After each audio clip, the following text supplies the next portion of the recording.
My mother's hands are dagung hands, working hands, strong and tough working hands. They reach over for the omo, turn on the tap and fill up the tub.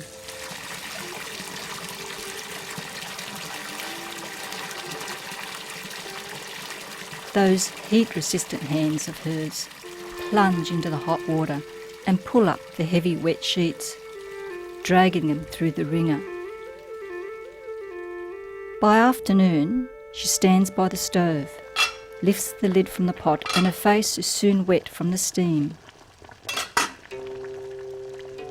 Holding the brass ladle, the one her father made, dents made by the hammer still visible, she skims the scum off the top of the soup. The aroma of star anise, cloves and ginger fills the air as she dips the porcelain spoon in and sips to taste. Ah, homemade, good flavour. Feeling weary, she brushes the hair out of her eyes and looks out of the kitchen window at the bend in the road. It reminds her of another bend in the road a long, long time ago.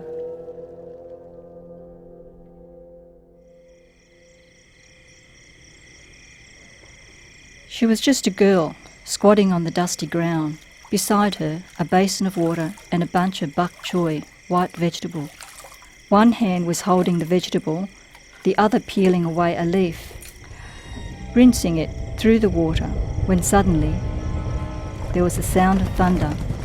The ground shook, heavy hooves, and then clouds of dust. Febong, Zhao, Zhao, bandits, run, run! The horses rumbled through the village, trampling everything. She hid under some bushes. Her mother was crying, begging. They grabbed her father, pulling him up onto the horse, and they were gone, leaving her mother sobbing and sprawled on the ground. Days later, the demand for money in exchange for her father's freedom was made.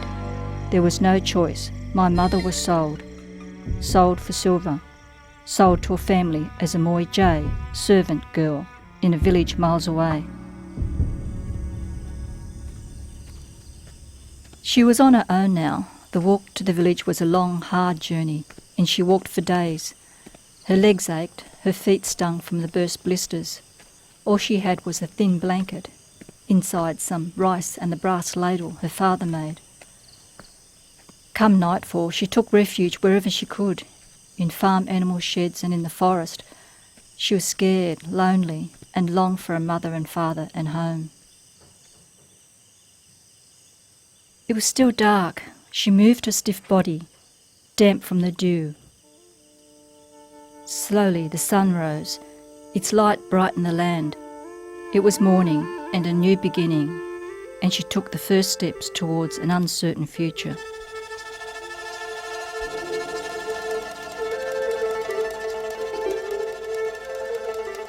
Mum's been gone a long time now, and as I get older, I think about her a lot and all the hardship and suffering she went through for us 9 kids. I remember especially in our last years together when I used to reach across and try to give her a hug. Her hands would move up to my back and then give me a rough pat. Those tough, practical hands, my mother's dagung, working hands.